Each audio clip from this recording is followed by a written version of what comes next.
Karayamparambu Saint Joseph church. വിശ്വാസോജ്വലമായ തീഷ്ണഭാവങ്ങളിലാണ് ഇന്ന്. 2009 പൂർത്തീകരിച്ച ഈ വിശ്വാസ കൂട്ടായ്മയുടെ മന്ദിരം സായൂജ്യത്തിന്റെ നെറുകയിലാണ്. നാഷണൽ ഹൈവേയിൽ തൃശൂരിനും അങ്കമാലിക്കുമിടയിൽ സ്ഥിതി ചെയ്യുന്ന സെയിന്റ് ജോസഫ് ചർച്ചിൽ 450-ലേറെ വീടുകൾ വിശ്വാസത്തിന്റെ തീഷ്ണധാരയിലാണ്. വികസനത്തിന്റെ ധടുതിയിൽ ഈ പ്രദേശം വളർന്നുകൊണ്ടിരിക്കുമ്പോൾ തന്നെ ആത്മീയതയുടെ നവ്യപ്രകാശം തൂവി ഈ പ്രദേശമാകെ പൂരിതമാക്കുവാനും ഈ ദേവാലയം വഴിയൊരുക്കുന്നു.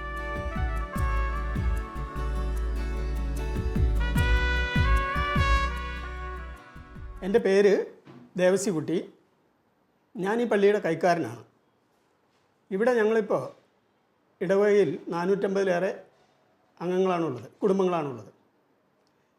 ഇന്ന് ഈ കാണുന്ന രൂപത്തിലുള്ള പള്ളി ഫാദർ പോൾ കൈപ്പറമ്പാടൻ അവരുടെ നേതൃത്വത്തിൽ ഏകദേശം 4-5 വർഷം മുമ്പ് പണി തീർത്തതാണ്. ഇവിടെ ഇന്ന് എല്ലാ തരത്തിലുള്ള ഭക്തസംഘടന, പള്ളികളിലുള്ള എല്ലാത്തരം ഭക്തസംഘടനകളും വളരെ നല്ല നിലയിൽ പ്രവർത്തിച്ചു വരുന്നുണ്ട്. പള്ളി ദിവസേന രാവിലെ 6:30 കുർബാനയോടെ ആരംഭിക്കുകയാണ് പള്ളിയുടെ പ്രവർത്തനങ്ങൾ. എൻ്റെ ഒപ്പം പൗലോസ് കൈക്കാരനും കൂടെ ഉണ്ട്. ഞങ്ങളും രാവിലെ പള്ളിയിലേക്ക് എത്തും. അച്ഛനോടൊത്ത്, വികാരി അച്ഛനോടൊത്ത് സഹകരിച്ച് ഇടവകയുടെ പ്രവർത്തനങ്ങളുമായി സജീവമായി മുന്നോട്ട് പോകുന്നു. ഒരു അനുഗ്രഹീതമായ ഇടവകയാണ് ശരിക്കും കരയാമ്പറമ്പ്. നാഷണൽ ഹൈവേയോട് ചേർന്നുള്ള പള്ളി. യാത്രക്കാർ ധാരാളം ശ്രദ്ധിക്കുന്ന ഒരു മേഖലയാണിത്. വിശുദ്ധ ഔസേപ്പിതാവിൻ്റെ നാമധേയത്തിലുള്ള ഈ പള്ളി, ഞങ്ങളുടെ ഈ പള്ളി സുവർണ ജൂബിലിയോട് അടുത്തുകൊണ്ടിരിക്കുകയാണ്. 1965 ആദ്യമായി ഈ പള്ളിയിലേക്ക് ഒരു വികാരി അച്ഛൻ വരുന്നത്. ഫാദർ പോൾ കരാച്ചിറ അദ്ദേഹത്തിൻ്റെ നേതൃത്വത്തിൽ ഒരു ചെറിയ പള്ളി പണിതു. വളരെ ഭയഭക്തി ബഹുമാനത്തോടെ ഇടവക അംഗങ്ങൾ വികാരി അച്ഛനുമായി സഹകരിച്ച് ഒത്തിരി നല്ല പ്രവർത്തനങ്ങൾ ചെയ്തിരുന്നു. തുടർന്ന് രണ്ടാമത് പോൾ കൈപ്പറമ്പാട്ട് മാറിയതിന് ശേഷം പുതുതായിട്ട് വന്ന വികാരി അച്ഛൻ ജോസഫ് പുതുശ്ശേരിയായിരുന്നു. അദ്ദേഹത്തെ ഞങ്ങളുടെ ഈ ഇടവകയിൽ കഴിഞ്ഞ ഒരു സന്ദർഭത്തിൽ സ്വീകരിച്ച് ബഹുമാനിക്കുകയുണ്ടായി. 11 അച്ഛന്മാർ പലപ്പോഴായിട്ട് ഇവിടെ വന്ന് പോയിക്കൊണ്ടിരുന്നു. ഇപ്പോൾ ഞങ്ങളുടെ വികാരി അച്ഛൻ ഫാദർ പോൾ കട്ടക്കയമാണ്. അപ്പോൾ തന്നെ ഈ ദേവാലയം പുതുക്കി പണിത അച്ഛനെ കൂടി ഒന്ന് സ്മരിക്കേണ്ടത് ആവശ്യമാണ്. ഫാദർ പോൾ കൈപ്പറമ്പാട്ട് ആണ് ഈ ദേവാലയം ഇത്ര മനോഹരമായ രീതിയിൽ പണി തീർത്തത്. ഈ മനോഹരമായ ദേവാലയത്തിൻ്റെ നിർമ്മാണത്തിന് ശേഷമാണ് ഒരു പരിധിവരെ കരയാമ്പറമ്പിന് ആത്മീയമായും മറ്റ് സാമൂഹ്യ സാംസ്കാരിക മേഖലകളിലെല്ലാം ഒരു ഉയർച്ചയുണ്ടായിട്ടുള്ളത്.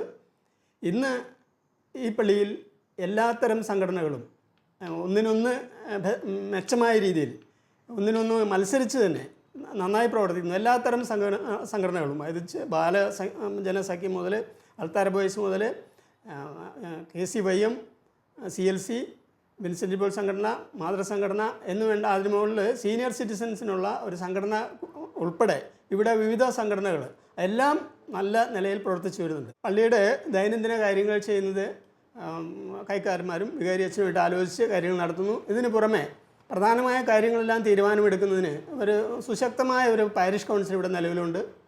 24 അംഗങ്ങളുള്ള ഈ പാരിഷ് കൗൺസിൽ എല്ലാ പ്രധാന കാര്യങ്ങളും ചർച്ച ചെയ്ത് തീരുമാനിക്കുന്നു. ഞങ്ങൾ എല്ലാ മാസങ്ങളിലും 3-ാം ഞായറാഴ്ചകളിലാണ് പാരിഷ് കൗൺസിൽ യോഗം ചേരുന്നത്. ഇതിന് പുറമെ വാർഷികമായി തിരട്ട് പാസ്സാക്കുന്നതിനും മറ്റുമൊക്കെ ഒരു വാർഷിക പൊതുയോഗങ്ങളും കൂടി നടക്കാറുണ്ട്. വളരെ പ്രധാനപ്പെട്ട കാര്യങ്ങൾ മാത്രം പൊതുയോഗത്തിലേക്ക് പോകുന്നു. പിന്നീട് അതിന് തുടർന്ന് അവരുടെ തീരുമാനങ്ങൾക്കനുസരിച്ച് നിത്യാനുധാന കർമ്മങ്ങൾ നടത്തി വരുന്നത് കൈക്കാരന്മാരും വികാരി അച്ഛനുമാണ്. വികാരി അച്ഛൻ്റെ നിർലോഭമായ സഹകരണത്തോടെ ഞങ്ങൾ ഇതിൻ്റെ ഭരണപരമായ കാര്യങ്ങളെല്ലാം നിർവഹിച്ചു പോരുന്നു.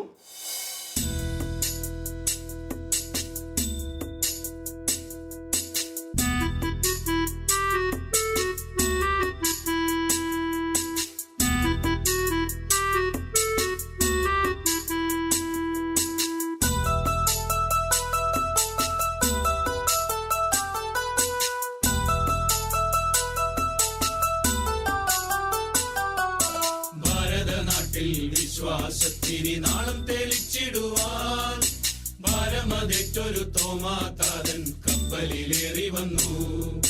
ഭാരതനാട്ടിൽ വിശ്വാസത്തിരി നാളം തെളിച്ചിടുവാൻ ഭാരമതേറ്റൊരു തോമാതാതൻ കപ്പലിലേറി വന്നു. തമ്പുരാൻ കർത്താവിൻ തിരുവിലാവിലെ തിരുമുറിവുകളിൽ തൊട്ടു വിശ്വസിക്കാൻ ശാഠ്യം പിടിച്ചത് സ്നേഹത്താൽ മാത്രമല്ലോ. തമ്പുരാൻ കർത്താവിൻ തിരുവിലാവിലെ തിരുമുറിവുകളിൽ തൊട്ടു വിശ്വസിക്കാൻ ശാഠ്യം പിടിച്ചത് സ്നേഹത്താൽ മാത്രമല്ലോ.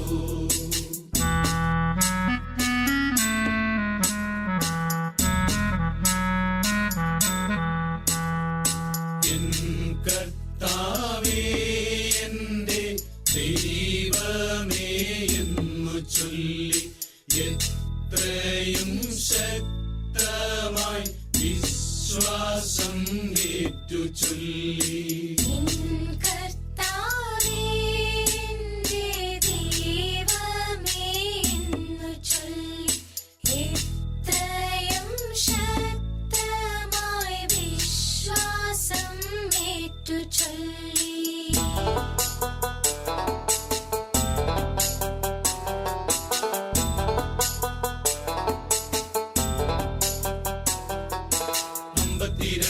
മാല്യങ്കരയിലെ കപ്പലിറങ്ങിയവൻ അന്നു ഭരിച്ചൊര ഗുണ്ടഫരാജന്റെ മിത്രമായി മാറിയല്ലോ.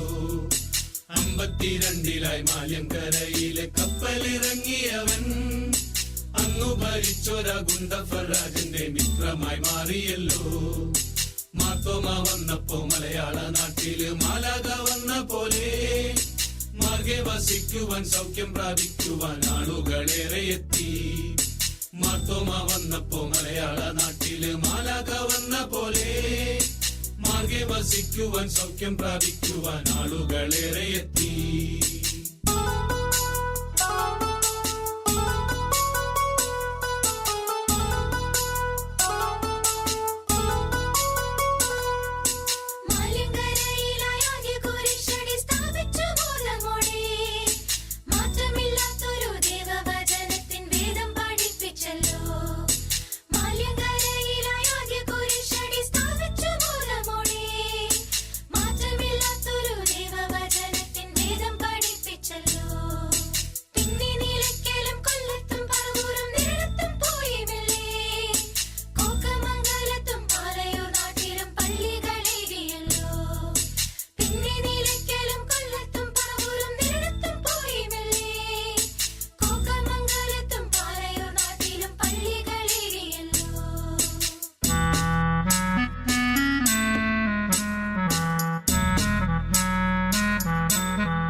ചേരലാതനെന്നോരജന്റെ ദാനമായി ലഭിച്ചോരാ തിരുവിതാംകോടര പള്ളിയും പണിതു.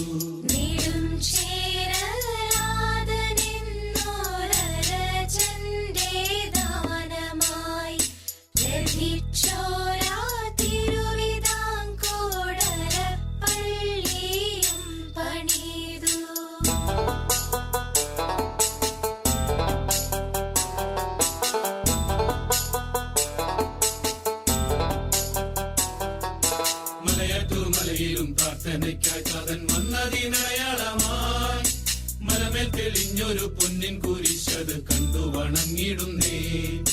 മലയാറ്റൂർ മലയിലും പ്രാർത്ഥനയ്ക്കായി താതൻ വന്നതിനടയാളമായി മലമേൽ തെളിഞ്ഞൊരു പൊന്നിൻ കുരിശത് കണ്ടു വണങ്ങിടുന്നേ. മൈലാപ്പൂർ നാട്ടിലെ ചിന്നമലയിൽ പ്രാർത്ഥിക്കും നേരമല്ലോ മാർഗം തടയുവാൻ അച്ചാരമേറ്റവർ കുന്തത്താൽ കുത്തി വീഴ്ത്തി. മൈലാപ്പൂർ നാട്ടിലെ ചിന്നമലയിലെ പ്രാർത്ഥിക്കും നേരമല്ലോ മാർഗം തടയുവാൻ അച്ചാരമേറ്റവർ കുന്തത്താൽ കുത്തി വീഴ്ത്തി.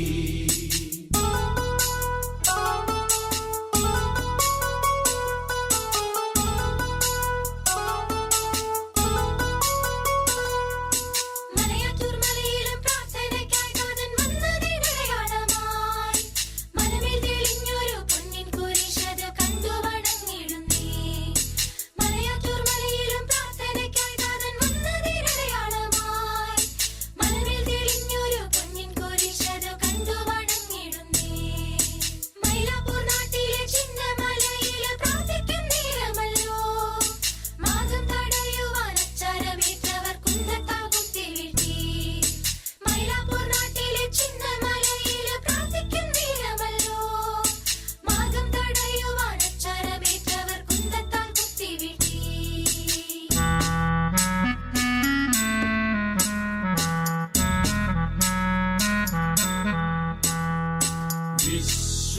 വിശ്വാസം കാത്തിടാൻ സാക്ഷിയായി ചോര ചിന്തി മുത്തപ്പാനിൻ വഴിയെ വരും നീതാ നിന്റെ മക്കൾ.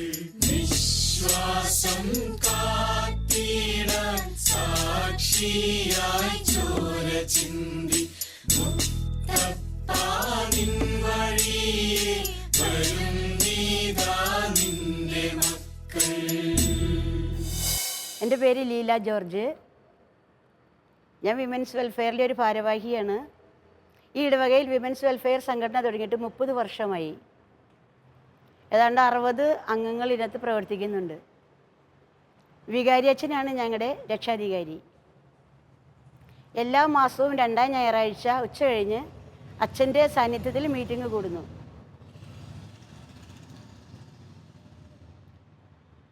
ഞങ്ങളുടെ പ്രധാന പ്രവർത്തനം കാരുണ്യ പ്രവർത്തനമാണ്.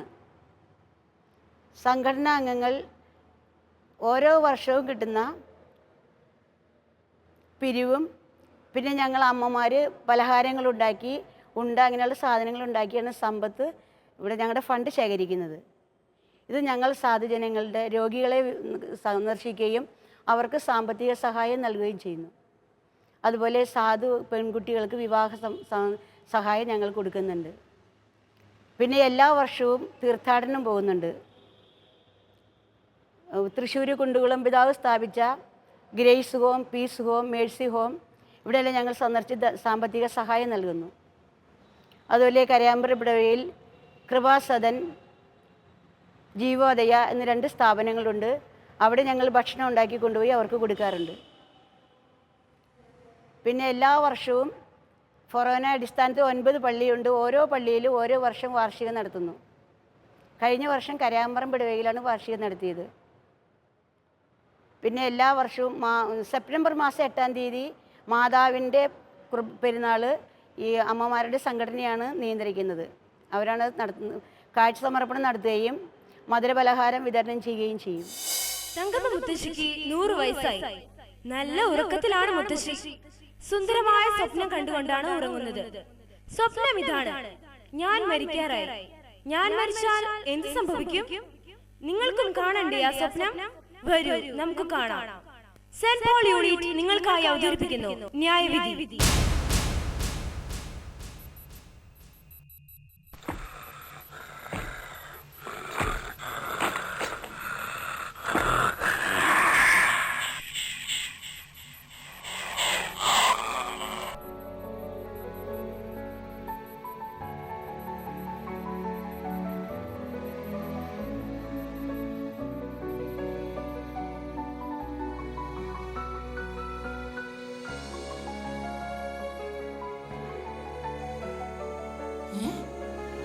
ഇത്രയും പെട്ടെന്ന് ഞാൻ സ്വർഗത്തിലെത്തിയോ? ഓ, എന്തൊരത്ഭുതം! ഇത്രയും പെട്ടെന്ന് ഞാൻ സ്വർഗത്തിലെത്തുന്ന് വിചാരിച്ചത് കൂടിയില്ല. നീ സ്വർഗത്തിലല്ല നിൽക്കുന്നത്, ന്യായവിധി കൂടാരത്തിന്റെ മുൻപിലാണ്. ന്യായവിധി കൂടാരത്തിന് മുൻപിലോ? അപ്പോ ഞാൻ സ്വർഗത്തിലെത്തിയില്ലേ? അത് ന്യായവിധിക്ക് ശേഷം.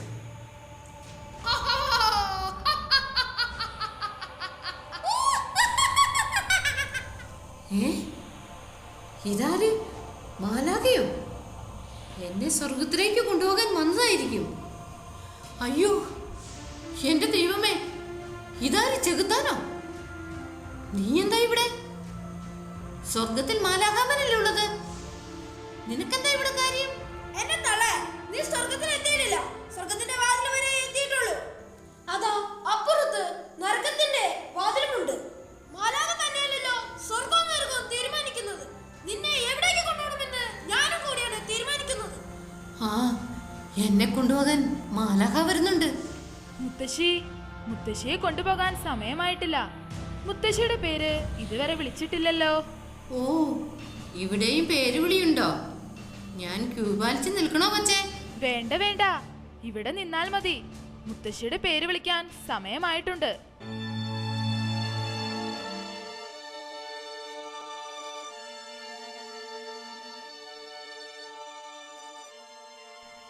തങ്കമ്മ ചാക്കോ, വയസ്സ് 100, ഹാജരുണ്ടോ? എന്റെ കൊച്ചേ, ഞാൻ എത്ര നേരമായിന്നോ ഇവിടെ വന്ന് നിൽപ്പ് തുടങ്ങിയിട്ട്. നിന്ന് നിന്ന് എന്റെ കാല് കഴിച്ചു. ഇവരെന്നെ സ്വർഗത്തിൽ വിടാതെ തടഞ്ഞു വെച്ചിരിക്കുക. തങ്കമ്മ ചാക്കോ 100 വയസ്സ്. നിങ്ങൾ തന്നെയാണോ തങ്കമ്മ ചാക്കോ? എന്റെ കുഞ്ഞെ, ഞാൻ തന്നെയാണ് തങ്കമ്മ ചാക്കോ. ചാക്കോ എന്നതേ എന്റെ കെട്ടിയവന്റെ പേരാ. നിനക്ക് എത്ര വയസ്സായി? അതല്ലേ നിങ്ങളിപ്പോ വിളിച്ചു പറഞ്ഞത്? സംശയമുണ്ടോ? ഈ മേടത്തിലെ എനിക്ക് 100 വയസ്സായി. അപ്പൊ സെഞ്ചുറി അടിച്ചല്ലോ മുത്തശ്ശി. സെഞ്ചുറി അടിക്കുന്നത് സച്ചിനല്ലേ മോനെ? ഞാൻ എങ്ങനെയാണ് സെഞ്ചുറി അടിക്കുന്നത്? എനിക്കാണെങ്കിൽ ആ കോല് പിടിക്കുമ്പോ കൈ വിറയ്ക്കും. അത് ശരിയാണ്. പാവ മുത്തശ്ശി, വയസ്സായില്ലേ? ഇവരെ ചോദ്യം ചെയ്ത് അന്ത്യവിധി നടപ്പാക്കാം. ശരി, നിങ്ങൾക്ക് ചോദ്യങ്ങൾ ആരംഭിക്കാം. അതാരാണ് സംസാരിക്കുന്നത്? സർവശക്തനായ ഈശോ. അയ്യോ, എവിടെയാണ് ഈശോ? എനിക്ക് കാണാൻ സാധിക്കുന്നില്ലല്ലോ. ന്യായവിധിക്ക് ശേഷമേ നിങ്ങൾക്ക് ഈശോയെ കാണാൻ സാധിക്കുകയുള്ളൂ. ശരി, നമുക്ക് ചോദ്യങ്ങൾ തുടങ്ങാം. നിന്റെ കണ്ണിനെന്ത് പറ്റി? അയ്യോ, ഈ മുത്തശ്ശിക്ക് കണ്ണുകളില്ല. ഇത് പ്ലാസ്റ്റിക് കണ്ണുകളാണ്. ശരിയാണല്ലോ, ഇത് പ്ലാസ്റ്റിക് കണ്ണുകളാണല്ലോ. മുത്തശ്ശിയുടെ കണ്ണുകൾ എവിടെ പോയി? അതെ, ഞാൻ ചത്തതറിഞ്ഞ് കുറേ സാറന്മാർ വന്ന് എൻ്റെ കണ്ണ് കുത്തിയെടുത്തു. എന്നിട്ട് എനിക്ക് വച്ച് തന്നതാ ഈ കണ്ണുകൾ. ഇതായാലും എനിക്ക് കുഴപ്പമൊന്നുമില്ല. എനിക്ക് നന്നായിട്ട് കാണാൻ പറ്റുന്നുണ്ട്. നിങ്ങളുടെ ശരീരത്തിൽ ഒരു തുള്ളി പോലും ചോരയില്ലല്ലോ. നിങ്ങളാകെ വിളറി വെളുത്തിരിക്കുന്നല്ലോ. അതെങ്ങനെയാ മോനെ എൻ്റെ ദേഹത്ത് ചോരയുണ്ടാകുന്നേ? ആ വടക്കേലെ അശോകൻ വണ്ടി മറിഞ്ഞ് താഴെ വീണ് ചോരയൊക്കെ പോയി. എൻ്റെ ചോര കുറച്ച് ഞാൻ അവന് കൊടുത്തു. അവൻ അത് കാരണം ചുറുചുറുക്കോടെ ഓടി നടന്ന് പണിയെടുക്കുന്നു. പാവോ അശോകൻ. അവനെ ഭാര്യയും 4 കുട്ടികളും ഉണ്ടേ. അയ്യോ, ഈ മുത്തശ്ശിയുടെ കിഡ്നി കാണാനില്ലല്ലോ. അതും വല്ലവർക്കും കൊടുത്തോ മുത്തശ്ശി? പിന്നെ കൊടുക്കാണ്ട്. എടി കൊച്ചേ, നീ എന്താ വിചാരിച്ചേ? എൻ്റെ കെട്ടിയവനില്ലേ ചാക്കോ, അയാളൊരു മുഴുക്കുടിയനായിരുന്നേ. ചുണ്ടത്തൂന്ന് വീടിയെടുക്കുകയില്ല. കുടിയും വലിയും അതിയാൻ്റെ കിഡ്നി പീസായിപ്പോയി. എൻ്റെ കിഡ്നി എന്നൊരെണ്ണം ഞാൻ അതിയാന് കൊടുത്തു. ഞാനത് കൊടുക്കേണ്ട സാറന്മാരെ. അതുകൊണ്ട് ഞാനും ജീവിച്ചു, അതിയാനും ജീവിച്ചു. ഈ മുത്തശ്ശിയെ ഞാൻ കൊണ്ടുപോകട്ടെ? നിൽക്ക്, സമയമായിട്ടില്ല. ഇനിയും ചോദ്യങ്ങൾ ചോദിക്കാനുണ്ട്. നിങ്ങൾക്ക് എത്ര മക്കളുണ്ട്? എനിക്ക് 14 മക്കളുണ്ട്. ആണും പെണ്ണും എത്ര? 5 ആണും 9 പെണ്ണും. മക്കളിൽ ആരെങ്കിലും സന്യാസി ജീവിതം നയിക്കുന്നവരുണ്ടോ? ഉണ്ട്. 2 പുരോഹിതരും 4 കന്യാസ്ത്രീകളും. നിന്റെ മൂത്ത മരുമകൾ വീട് വിട്ടു പോയതെങ്ങനെ? അതോ, അവൾക്ക് എന്നും ജോലിക്ക് പോകാനേ നേരമുള്ളൂ. വീട്ടിൽ വെച്ചുണ്ടാക്കാനോ കെട്ടിയോനും മക്കൾക്ക് വിളമ്പി കൊടുക്കാനോ അവൾക്ക് നേരമില്ല. ഏതു നേരത്തും ഒരു കുന്തവും ചെവിയിലുണ്ടാകും. എന്തുട്ടാ അതിൻ്റെ പേര്? ഫോണാണോ മുത്തശ്ശി? ആ, അത് തന്നെ. വിളിച്ചാലും കേൾക്കില്ല, പറഞ്ഞാലും കേൾക്കില്ല. ഒരു ദിവസം ജോണിക്കുട്ടി വിളിച്ചപ്പോഴേ അവൾ കേട്ടില്ല. അവനൊരൊറ്റ അടി കൊടുത്തു. അതോടുകൂടി അവൾ അവളുടെ വീട്ടിലും പോയി. വേറെ കാരണമൊന്നുമില്ലേ? നിങ്ങൾ നുണ പറയരുത്. എൻ്റെ സാറന്മാരെ, അവളൊരു പണിയെടുക്കൂല. നീ എല്ലാ പണികളും ഞാൻ എടുക്കണം.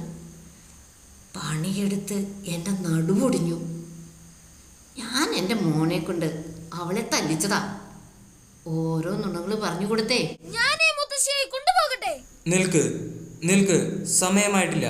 ഇനിയും ചോദ്യങ്ങൾ ചോദിക്കാനുണ്ട്. നിന്റെ മാതാപിതാക്കളെ നീ എങ്ങനെയാണ് നോക്കിയത്? എനിക്ക് അവരെ ഒന്നും നോക്കാൻ പറ്റില്ല എന്ന് പറഞ്ഞു. എനിക്കെൻ്റെ മക്കളെ നോക്കണ്ടേ? ഞാൻ അവരെ ഒരു വൃദ്ധബന്ധനത്തിലാക്കി. അവരാ മാതാപിതാക്കളെ നോക്കിയത്. അവരവിടെ കിടന്ന് മരിച്ചു. നിന്റെ വീട്ടിൽ ഒരു വൃദ്ധൻ വെള്ളം ചോദിച്ചു വന്നിട്ട് അവനെ നീ ആട്ടി ഓടിച്ചു അല്ലേ? വൃദ്ധനോ? ഏത് വൃദ്ധൻ? എനിക്ക് ഓർമ്മയില്ലല്ലോ. ആ വൃദ്ധൻ നിന്നോട് ഭക്ഷണം ചോദിച്ചില്ലേ? ആ വൃദ്ധൻ നിന്നോട് വസ്ത്രം ചോദിച്ചില്ലേ? ഇല്ലില്ല, എനിക്ക് ഓർമ്മ വരുന്നില്ലല്ലോ മക്കളെ. മുത്തശ്ശി നല്ലവണ്ണമെന്ന് ഓർത്തു നോക്കൂ. പാവം മുത്തശ്ശി, ഓർമ്മയൊക്കെ പോയി. ഓ ഉണ്ടുണ്ട്. ചോറ് ചോദിച്ചൊരു ഭിക്ഷക്കാരൻ വന്നിരുന്നു. അവനെ കണ്ടാൽ തന്നെ അറയ്ക്കുമായിരുന്നു. മുഷിഞ്ഞ വേഷം, ജട പിടിച്ച മുടിയും താടിയും, വൃത്തികെട്ട മണവും. അവനെ കണ്ടാൽ തന്നെ അറയ്ക്കുമായിരുന്നു. ഞാൻ അവനെ ഓടിച്ചു. ശരി ശരി, നിങ്ങൾ പറഞ്ഞതൊക്കെ സത്യമാണ്. ഞാൻ ഈ മുത്തശ്ശിയെ കൊണ്ടുപോകട്ടെ? ഇവളോ? ഇത്രയും നേരം മുത്തശ്ശി മുത്തശ്ശി എന്ന് വിളിച്ചിട്ട് ആരാണ് നിന്റെ ഇവള്? എനിക്ക് 100 വയസ്സായി. മുത്തശ്ശി എന്ന് വിളിക്കണ ചെകുത്താനെ. ഇങ്ങനെ വാ പൊളിച്ച് ചിരിക്കല്ലേ ചെകുത്താനെ, വായിൽ ഈച്ച കയറി പോകും. സാത്താനെ, ദൂരെ പോവുക. മുത്തശ്ശി, അവന് വട്ടായിപ്പോയി, അതാ ഇങ്ങനെ ചിരിക്കുന്നേ. നിർത്തുന്നുണ്ടോ നിങ്ങളുടെ സംസാരങ്ങൾ? ഇവൾ പറഞ്ഞതെല്ലാം സത്യമാണോ എന്ന് അങ്ങേക്ക് അറിയാമല്ലോ. അങ്ങ് വിധിച്ചാലും. ശരിയാണ്, ഇവർ പറഞ്ഞതെല്ലാം സത്യമാണ്. മൂഢനായ മനുഷ്യ, നീ നിന്റെ ശരീരത്തിൽ ഒളിച്ചു വയ്ക്കുന്നതെല്ലാം ആത്മാവിനാൽ വെളിപ്പെടുത്തും. ഞാൻ നിന്റെ വീട്ടിൽ ദാഹിച്ചു വലഞ്ഞു വന്നു. നീ എനിക്ക് കുടിക്കാൻ തന്നില്ല. എനിക്ക് നല്ല വിശപ്പുണ്ടായിരുന്നു. നീ എനിക്ക് ഭക്ഷണം തന്നില്ല. എൻ്റെ വസ്ത്രം മുഷിഞ്ഞതും കീറിയതുമായിരുന്നു. നീ എനിക്ക് വസ്ത്രം തന്നില്ല.